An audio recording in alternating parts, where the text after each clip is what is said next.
Voilà, chers amis, chers camarades, j'espère que vous allez bien. Moi, je suis ravi de vous retrouver aujourd'hui et ravi d'être chez moi aussi pour vous parler, puisque ces 2 derniers jours, eh bien, j'ai pendulé, j'ai retrouvé ma vie d'avant, ma vie de transport public, pour devenir expert dans une école publique. Donc, j'appuyais un enseignant dans l'évaluation des examens de ses élèves. C'était une très belle expérience avec des enfants souvent impliqués, parfois assez touchants, enfin, souvent qui a vraiment ce souci de bien faire.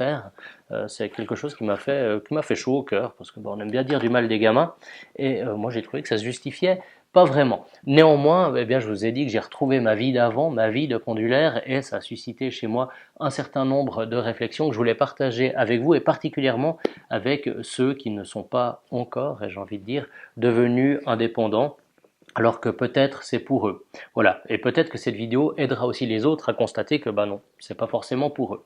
Donc, la première chose qui m'a frappé en devenant pendulaire ces 2 jours, eh bien, c'était d'observer les gens dans le train avec moi. Donc il fait chaud ces jours, et donc les gens étaient peu vêtus, et ça permettait de voir sur beaucoup de personnes un tatouage, par exemple un tatouage de tigre, ou la personne qui a un tatouage de montagne, ou la personne qui a voilà, des bracelets qui indiquent qu'elle allait voir des concerts dans des grands festivals, etc.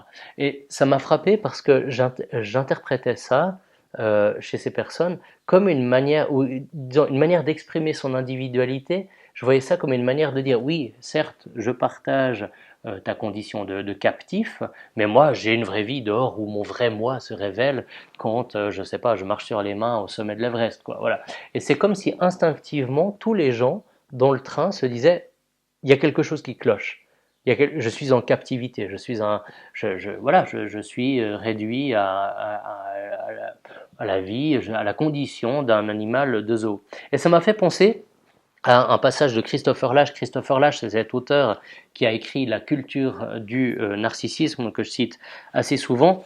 Et dans ce texte, là l'extrait est dans un autre bouquin, mais c'est dans La culture du narcissisme, dans cet extrait, Lasch, effectivement, dit disons, l'homme d'aujourd'hui, que le retour à la sauvagerie le menace si peu qu'il rêve précisément d'une vie instinctive plus vigoureuse. Donc il y a ce sentiment d'un manque, ce sentiment d'un truc qui joue pas, et il compare aussi les peuples industrialisés du XXe siècle, on pourrait dire les peuples désormais digitalisés du XXIe, à des animaux dont l'instinct s'étiole en captivité. Donc j'ai beaucoup pensé à ça en voyant ces gens dans le train, et ça m'a fait penser en fait à ce qui moi m'avait amené à quitter ce que je ressentais comme une captivité.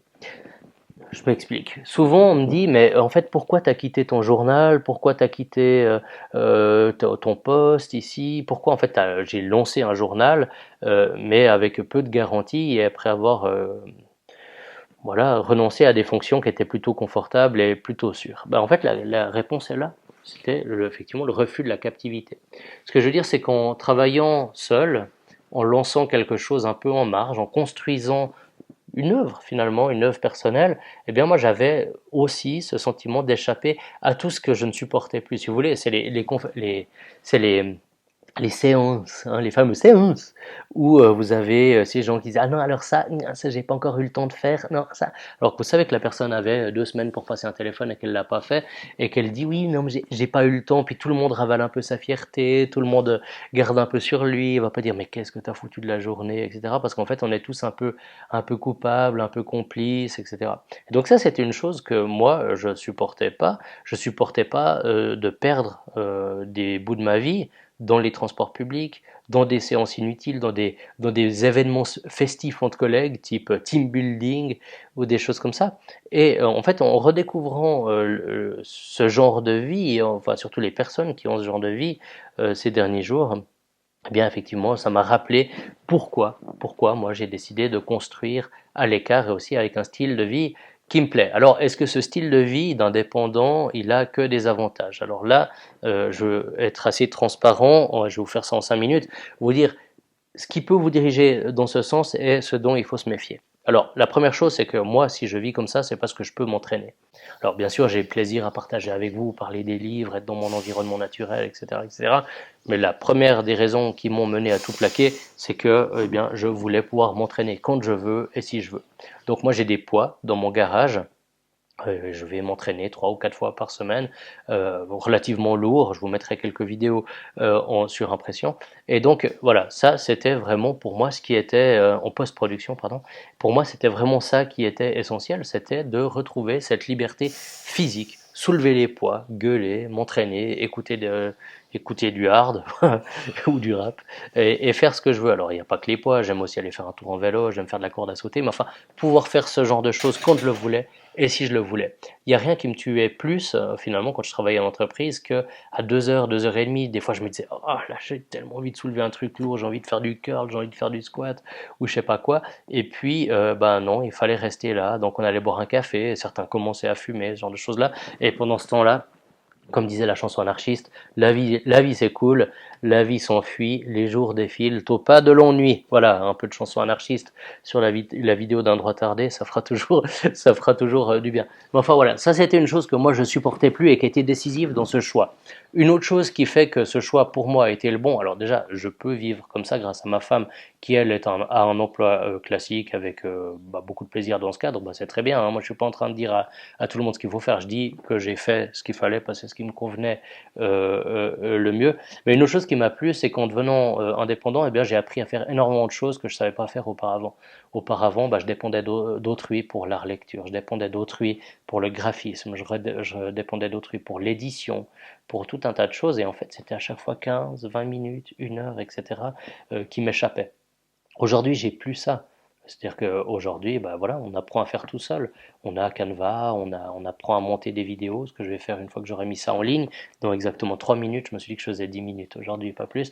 Voilà, donc il y a un truc aussi où vous développez des aspects de vous-même que vous n'auriez pas développé sinon, et je pense que c'est vraiment une des joies de ce style de vie. Alors quelles sont ces contraintes? Parce que je ne suis pas en train de vous dire que c'est le paradis sur Terre d'être indépendant. Vous vous souvenez peut-être de cette vidéo il y a 3 mois où j'avais l'air d'être à l'article de la mort. Bah, en fait, j'étais vraiment pas bien. J'ai eu un épuisement généralisé et une infection au poumon aussi qui fait que je parlais mal. Mais ça vous dit aussi que bah, il y a des moments ça sera très très dur. Et une des choses qui sera les plus dures si vous devenez indépendant, c'est la gestion de l'inquiétude financière. En fait, vous avez des mois où vous aurez rien. Euh, voilà, moi j'ai eu des mois où j'ai rien eu au début, mais j'avais une vision de ce que je voulais faire avec mon média. Pas forcément un truc énorme, mais un truc qui soit vrai, un truc qui soit authentique, et j'étais prêt à traverser quelques déserts pour ça. Donc voilà, mais n'empêche que vous devez apprendre avec cette crainte de l'irrégularité. Donc le mieux, si vous voulez commencer ça, c'est comme d'avoir une source de revenus qui soit régulière pour là-dessus construire votre truc en développant parfois dans des champs, dans des horizons peut-être, où il y a moins d'argent, où il y aura moins de gratification immédiate. Aussi une autre crainte, c'est la surconnexion. Quand on fait des vidéos comme je fais, même si moi je suis à un tout petit niveau, hein, un des dangers c'est d'aller voir tout de suite comment elle part. D'aller voir, ouh là, ouais, peut-être faudrait que je fasse une newsletter pour lui mettre un coup de boost, ce genre de choses, et puis vous regardez à la minute près, etc. En fait, c'est de la foutaise ça, parce que si vous regardez que la logique des chiffres, bah, vous allez faire du putaclic, vous serez malheureux, vous serez perpétuellement stressé, puis vous finirez par faire des choses qui ne sont pas forcément celles qui vous plaisent le plus. Donc on voit, il y a un certain nombre de, il y a un certain, il y a un certain nombre de dangers. Il y en a un autre que j'ai pas encore mentionné, c'est le fait de travailler tout seul. Moi, ça me va. Parce que je peux tempérer ça. Je vais voir de temps en temps des clients. Je vais voir des gens même, voilà, simplement pour confronter des points de vue, pour fumer un cigare, pour échanger, pour avoir des désaccords en buvant un verre, etc. Et ça fait que je deviens pas fou. Mais beaucoup de personnes, spécialement des gens qui, comme moi, ont un rôle un peu d'intellectuel ou de prescripteur, je pense deviennent fous parce qu'ils voient plus personne, leurs opinions ne sont plus jamais remises en question, et je pense que c'est un des immenses dangers du type de profession que j'exerce.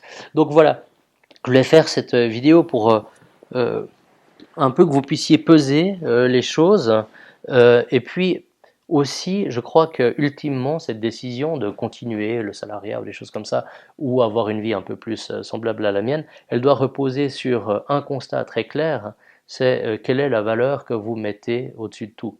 c'est peut-être la sécurité pour votre famille, et c'est tout à fait honorable. C'est peut-être, je ne sais pas, la fidélité à un employeur, ça peut être la richesse, j'en sais rien, hein. Chacun a ses choses. Moi, je sais que pour moi, c'était la liberté, c'était l'indépendance. L'indépendance, non seulement face à un employeur, non seulement le refus des transports publics, des embouteillages et des choses comme ça, mais aussi l'indépendance, c'était un gage de fidélité à moi-même. Souvent, des personnes qui me rencontrent et qui veulent voir une sorte de prescripteur, disons, sont surprises de voir qu'au bon, voilà, moi j'aime pas commander, j'aime pas être commandé. Mon instinct est plutôt un peu anarchisant, voilà. Et c'est ce qui fait que dans mon métier, j'aime poser des questions qui dérangent et qui fait qu'encore une fois, je suis assimilé à peut-être quelqu'un de plus radical que ce que je suis au niveau de mes pensées. Mais tout ça me va très bien parce que vraiment, ce qui est important, c'est d'être fidèle à sa nature, d'être fidèle à ses aspirations. Et puis, quand vous aurez fini cette carrière, quand vous aurez fini, moi je suis en train de dépasser les 10 minutes, mais quand vous arriverez à la retraite, bah, je pense que la vraie question importante, c'est est-ce que j'ai perdu mon temps ou est-ce que j'ai construit quelque chose? Et moi, pour moi, construire librement, construire un peu à l'écart, eh bien, j'ai découvert, un peu sur le tard, hein, j'avais 38-39 ans quand je me suis lancé, mais enfin, j'ai découvert que c'était pour moi la condition du bonheur.